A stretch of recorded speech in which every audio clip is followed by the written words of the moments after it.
Saludos. Ese señor mal encarado que está ahí, Jesús Seguías, presidente de Datincor. Hoy estuviste ayer con Vladimir, ¿no? Hoy. Ayer. Y ha estado en múltiples entrevistas porque el tema electoral es el tema en Venezuela. Aquí todos estamos discutiendo eso. Inclusive no solo en Venezuela, donde haya venezolanos, está esa discusión.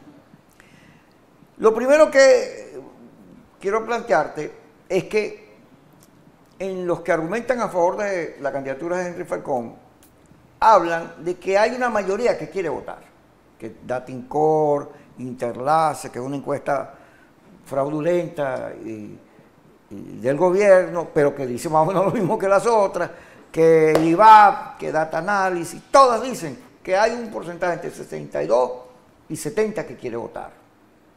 La gente se sorprende porque en las redes y en los debates, sobre todo en la clase medio opositora, la mayoría es abstencionista. Y si vamos a Miami, donde este programa lo están viendo a través del Venezolano TV, bueno, Miami, imagínate tú, pues, a votar es traición. ¿Es verdad que la gente quiere votar? Mira, ¿O eso es mentira? No. Hay dos elementos que hay que tomar en consideración. En primer lugar, cuando se le pregunta a los electores cuán decididos están en acudir a votar con las actuales condiciones electorales, el 51% dice que está totalmente decidido a votar y un 5% que está simplemente decidido. Digamos que decidido estarían el 56%. Pero si cambian las condiciones electorales, eso sube a 76%, perdón, a 65%. Pero ¿qué ocurre? Estas cifras gruesas hay que desmenuzarlas, porque de ese 51% que está totalmente decidido a votar, nos encontramos que el 95% de los chavistas está totalmente decidido a votar, pero solamente el 35% de los opositores está totalmente decidido a votar. En ese escenario, la situación para la oposición es extremadamente precaria, porque los opositores no salen a votar. Pero luego hicimos a continuación otra pregunta. Si cambian las condiciones, si hay nuevas condiciones electorales, tal como le exige la oposición y la comunidad internacional, ¿cuán decidido está usted en acudir a votar? Pues eso sube en esas condiciones al 65%. ¿Qué pasa? Que cuando hacemos el cruce de variables, el 95% de chavistas que estaban totalmente decididos a votar con las actuales condiciones o las viejas condiciones, porque ya cambiaron ayer algunas cuantas, ese 95% bajó a 75% de chavistas que si les cambian las reglas no irían a votar. Claro, porque se pone en riesgo la victoria. Pero los opositores, de 35% saltó a 75% de opositores que están decididos totalmente a votar. Y los opositores estarían ya lanzados a la calle a votar con un cambio en las condiciones electorales. Esto es importantísimo, Kiko, porque aquí está el kit de todo el elemento, de toda la discusión y todo el caos político que hay en este momento en el país. Porque el gobierno decide convocar estas elecciones cuando se entera que la oposición está en proceso de fracturación, está totalmente desarticulada, sin liderazgo, sin orientación y con una población molesta por dos razones. Uno, una población opositora molesta por dos razones. Uno, porque los políticos que dirigen la Mesa de la Unidad le dijeron en una oportunidad una cosa, luego cambiaron la seña sin haber dado explicaciones convincentes y la gente se sintió traicionada, decepcionada, frustrada, desesperanzada con el fracaso de las anteriores propuestas que hizo la oposición venezolana. Muchos se fueron del país y los que quedan, pues quedan como muy molestos, muy disgustados. Obviamente más molestos están los que se fueron del país y los que están afuera del país. Se sintieron traicionados. Pero en segundo lugar, la oposición comete el grave error cuando fracasa la oposición en las elecciones regionales, que yo advertí que venían sorpresas. Cuando se me preguntaba en ese entonces qué decían las encuestas, yo decía, vienen sorpresas, porque estamos viendo un cambio radical en la campaña electoral previa a las elecciones de gobernación. Y la oposición, cuando fracasa, producto de sus errores, porque recuerda que la oposición se lanzó en esas elecciones regionales con un nivel de autosuficiencia enorme, totalmente desarticulada en la estrategia de campaña. No hubo una estrategia electoral única. No hubo una narrativa electoral única. No, y además las estructuras de testigos se repartieron con partidos. No hubo un padrón electoral bien organizado. Esos son fallos de la oposición.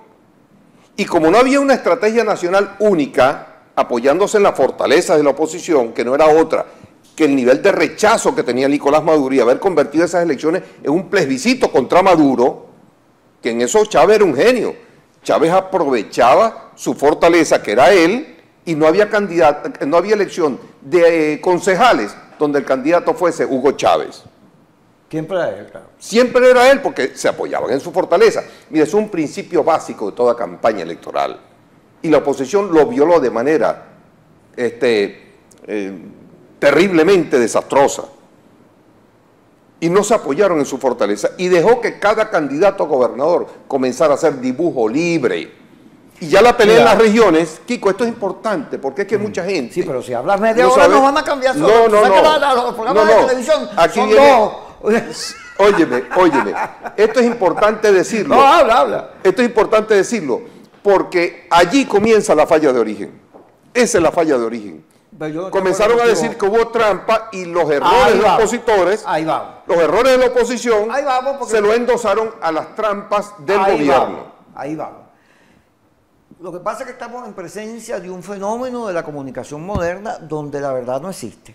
La gente que cree en los radicales solo escucha a los radicales, la gente que cree en los moderados solo cree en los moderados, y etcétera. Nadie escucha al otro.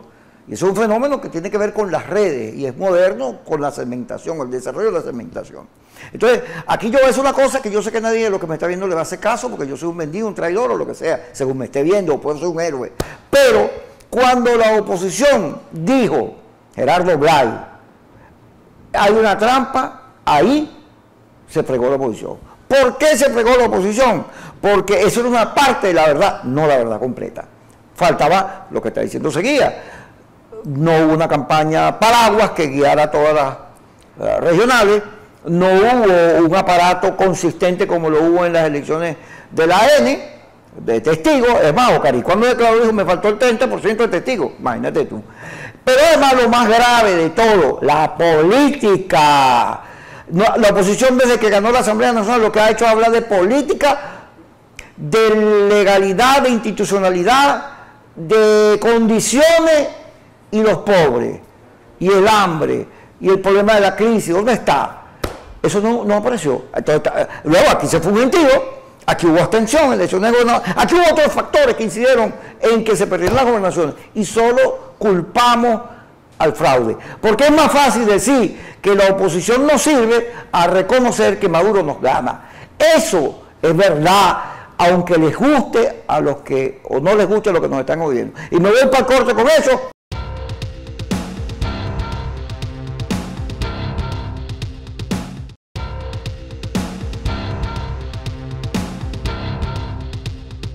Seguimos con Jesús Seguía en Kikosi. Tú sabes que este programa se ve en Miami, en el venezolano. Saludos a mi amada Carla Angola. En Miami, tú mismo lo dijiste, hay un fenómeno de mucho dolor, porque la gente tuvo que abandonar el país, y hay unos dirigentes políticos que fueron sacados, perseguidos del país. Ahí la molestia es brava, sobre todo está la cultura cubana, oye, de luchar contra Fidel, y todo eso está ahí, ¿no? Entonces, en Miami hay la idea de que todo el que participa es un traidor, es un vendido. Porque aquí no hay salida electoral, porque Maduro es un desgraciado, y todo el CNE, y la ANC, y las instituciones. Sin embargo, la participación o no la participación no es un problema de traidores o valientes. es una discusión, es un debate de la política. Y les gusta o no, los amigos que nos están viendo en Miami, eso es un debate de ideas que tiene que merecer algún respeto. Pero hoy estamos viendo que en las redes, que es por donde se comunica la oposición, hay más gente atacando a Henry Falcón que a Maduro. O sea, es más rudo, más cruel el ataque a Falcón. Ayer me mandaron un video de una amiga mía diciendo que cómo Henry Falcón podía decir que iba a ganar cuando había pobres, cuando el país estaba destruido, que era Arias Cárdenas, peor que Arias Cárdenas. Entonces, esas son las condiciones en las que la oposición está yendo a este debate, donde hay que echarle mucho cerebro porque está en juego la presidencia de la República. Esto puede ser una oportunidad o puede ser un desastre. Dirigiéndote a Miami, el debate traidores y valientes, eso tiene alguna justificación real en algún lado, o eso es un suicidio por la oposición. Dígame usted. Mira, yo en primer lugar, Kiko, yo comprendo a todos los venezolanos que se han marchado de manera compulsiva en contra de su voluntad, con mucha tristeza, con muchas frustraciones, con mucha desesperanza. Desde el punto de vista humano entiendo que la gente se llena de ira con razones y la expresan a través de estos aparatos que, como tú lo señalabas hace un rato, cambiaron la historia de la humanidad porque es una revolución tecnológica de la información que hace que cada ciudadano ahora tenga un poder importantísimo en la mano. Y cada quien expresa lo que siente, aun cuando no tenga experiencia política, aun cuando no sepa de política. Ahora todo el mundo es político, todo el mundo es estratega, todo el mundo es analista, todo el mundo sugiere y todo el mundo tiene la capacidad de mentarle la mamá a todo el mundo, de decir cualquier barbaridad por las redes y ayudaditos un poco por la famosa trama rusa. La trama rusa está operando con efectividad en muchas partes del mundo. La trama rusa operó en los Estados Unidos y ha dado un escándalo mundial. A favor de Trump. La trama rusa operó en el conflicto catalán y de paso, el centro de operaciones de la trama rusa estuvo en Venezuela para desarticular totalmente a España. La trama rusa está interviniendo efectivamente en las elecciones mexicanas para imponer a los colombianas. Y la trama rusa está interviniendo en las elecciones colombianas. ¿Por qué? Porque el señor Vladimir Putin, que tiene todavía las aspiraciones del gran imperio ruso, porque quiere ser la reencarnación del zar, porque él cree que Rusia merece estar en un lugar privilegiado, porque se siente ninguneado por los Estados Unidos y porque los papeles de Panamá lo volvieron loco, porque descubrieron que un compadre de él tiene miles de millones de dólares en un banco y no es más que un músico, el padrino de la hija de Putin. Entonces, todo eso lo desarticula y decidió descomponer el mundo occidental. Sencillo. A través de las redes. Y el gobierno y en Venezuela están contribuyendo de alguna manera a desarticular a la oposición, a desprestigiar a sus dirigentes, con razón o sin razón, pero cualquier tuit que envíe algún opositor molesto, ese tuit es repotenciado por la trama rusa. ¿Por qué? Porque hay muchos intereses en todo esto. Yo lo único que sugiero es que pongamos la cabeza en agua fría. Repito, yo los comprendo, pero pongamos la cabeza en agua fría. Entendamos que estamos ante decisiones históricas y trascendentales. No podemos equivocarnos. Primero que nada, comprender que el todo en nada no es posible en Venezuela, porque tenemos un adversario que tiene poder económico para ellos, no para el país, que tiene poder organizativo, porque están bien organizados y estructurados, porque tienen poder institucional, porque todas las instituciones del país están en sus manos, y tienen poder militar y poder paramilitar, porque han logrado también desarticular a las Fuerzas Armadas. Las Fuerzas Armadas no tienen el nivel de cohesión y unidad interna que existía antes. Eso ya es un mito. Entonces, en ese escenario, donde sabemos que tenemos un elefante que hay que comérselo en rodajas, hay que comérselo de a poco, porque ellos sí lo comprendieron con respecto a la oposición en la democracia. Se comieron en 18 años en rodaja a la democracia. Primero la Constitución, después fueron la industria petrolera, las Fuerzas Armadas, los sindicatos, los medios de comunicación y los partidos políticos. Todos se lo fueron comiendo en rodajas. Ellos aprendieron esa lección. Los opositores no. Los opositores se vuelven locos ante una pírrica victoria y creen que llegó el momento de salir del elefante. Eso ha sido un error capital y es lo que hace que estemos donde estemos. Ahora bien, si tenemos el elefante, hay que comérselo en rodaja. Estamos frente a un adversario que hay que lograr desarticularlo y para ello se requiere de mucha capacidad de inteligencia política. Fíjate tú, yo creo que el participar o no participar en un proceso electoral jamás debe ser un dilema para un demócrata. Claro. Para un demócrata el dilema es participar en todas las elecciones. ¿Que hicieron trampa? Bueno, ahí tienes un gran motivo para seguir protestando. ¿Que te van a hacer trampa? Bueno, yo quiero saber, en todos los procesos electorales que hemos tenido en Venezuela, siempre ha habido trampa, inclusive antes de Chávez. Siempre ha habido trampa. Eso es casi parte de la dinámica y la cultura política zamarra de los latinos y de los venezolanos. Siempre ha habido trampa. Que ahora es más que antes, es verdad. Que tenemos un gobierno que ahora juega más duro, es verdad. Que tenemos un gobierno que está dispuesto a todo, es verdad. Pero había un resquicio que había que aprovechar. Y hasta ahora, con excepción del Estado Bolívar, donde sí de verdad hubo trampa y hubo fraude contra Andrés Velázquez, porque la diferencia entre Andrés Velázquez y Justo Noguera era apenas 1000 y tantos votos, bueno, se los burlaron para poder evitar que Andrés Velázquez, un radical contra todas las mafias que se operan en Guayana, bueno, esas mafias se pusieron de acuerdo y le quitaron la victoria a Andrés Velázquez. ¿Qué ocurre? Que del resto del país, hasta ahora, no ha habido un solo testigo electoral que demuestre que los votos que se emitieron en su centro de votación, en su mesa de votación, no fue un voto que se contó. Y eso es lo que realmente le importa a la oposición. Y producto de esos errores que mencioné en el anterior negro, donde la oposición comete el error de echarle la culpa al fraude por lo que había ocurrido, por sus propios errores, entonces dinamitaron lo que quedaba y ahora nadie cree en las elecciones. Vamos al corte, señor Seguida, porque además... ok, no hay salida electoral. Los militares alzarse contra Maduro.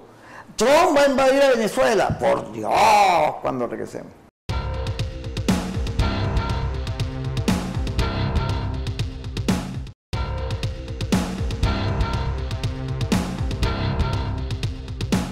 Seguimos con Jesús Seguía, presidente de Atincor, analizando la situación que tenemos como escenario en Venezuela. Hay una gente que dice, ok, no hay salida electoral. Cuando dice, ok, no hay salida electoral, ¿cuál hay? Que los militares se alcen. Ese es un cuento de gallo pelón, eso es mentira. El que diga eso es un bobo, es un incrédulo, eso no es verdad. Porque además, aquí tenemos 18 años, como no, el 11 de abril, hubo una acción militar contra Chávez. Pero a partir de ahí, Chávez y los suyos se metieron en las Fuerzas Armadas, ellos conocen las Fuerzas Armadas porque son militares y cambiaron todo eso, lo arreglaron, le dieron plata, bancos, petróleo, pusieron a los militares aquí y los convirtieron en parte en la alianza cívico-militar. 4 meses estuvimos en la calle el año pasado y ni un solo militar, más bien la Guardia Nacional le cayó a plomo, a palo, pico y pala a la oposición. La calle no solo se perdió por problemas en la política, se perdió entre otras cosas porque hubo una represión muy fuerte. No fue que la oposición abandonó las calles, no, es que la calle fue derrotada a punta de bomba, lagrimones y tiro. Y eso hay que verlo. También, cuando se dijo que se iba a detener la ANC, que había 333, 350, y resulta que Maduro hizo su elección con fraude y todo, y no hubo manera de pararla. Eso fue una decepción muy grande, la gente soltó con tantos muertos. Ajá.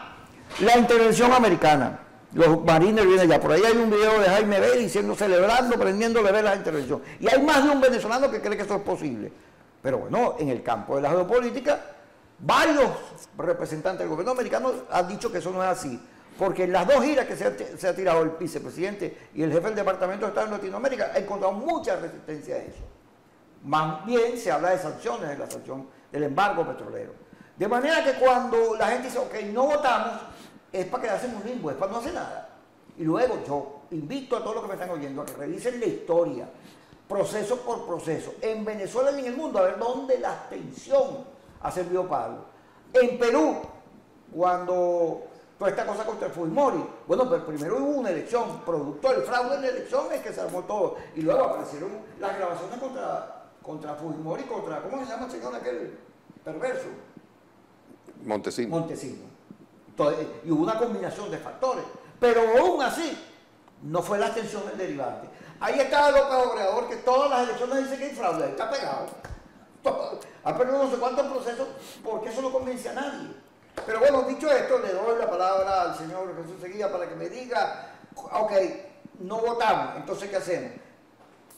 ¿Qué hay de posibilidades en no votar? ¿Qué escenarios hay ahí? Mira, yo creo que esa es parte de la tragedia. El tema es que mucha gente dice que no hay que votar, pero no ha escuchado todavía la primera contrapropuesta de qué es lo que va a ocurrir, lo que debe ocurrir.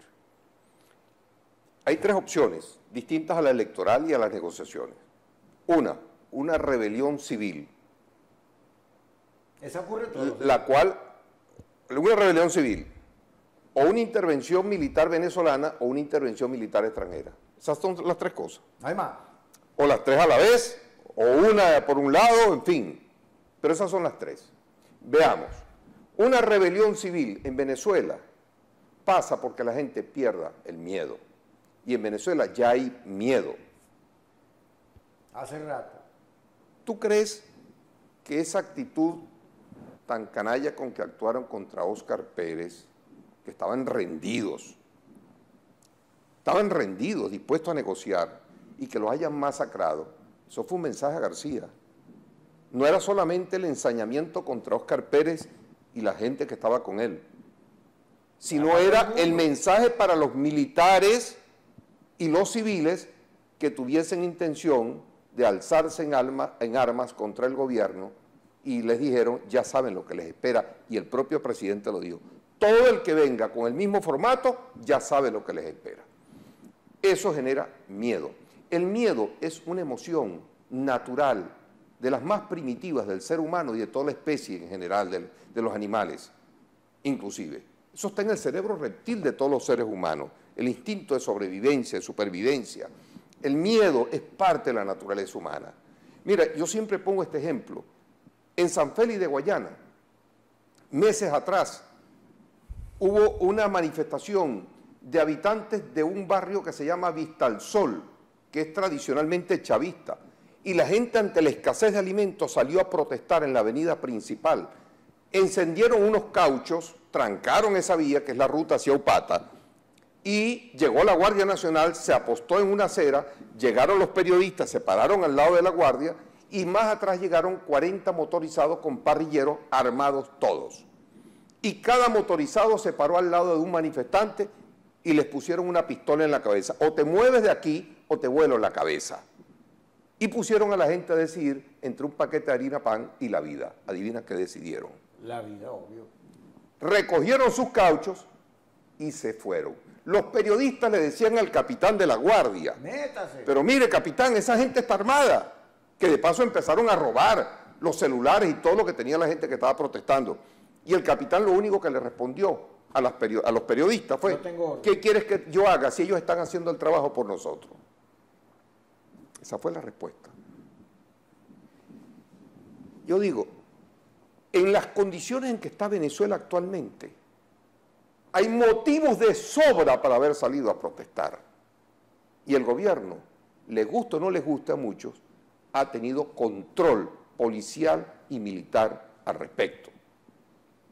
2, un golpe militar venezolano. Empezando por lo primero, ¿hasta cuándo los militares venezolanos van a seguir decidiendo el destino del país? Que por cierto, quienes proponen que sean los militares venezolanos, como que ignoran de repente que las mismas razones por las cuales rechazan a los del gobierno venezolano, porque son corruptos bandidos, son las mismas razones que prevalecen en la institución armada venezolana, que también está llena de corrupción, de bandidaje, etcétera, etcétera.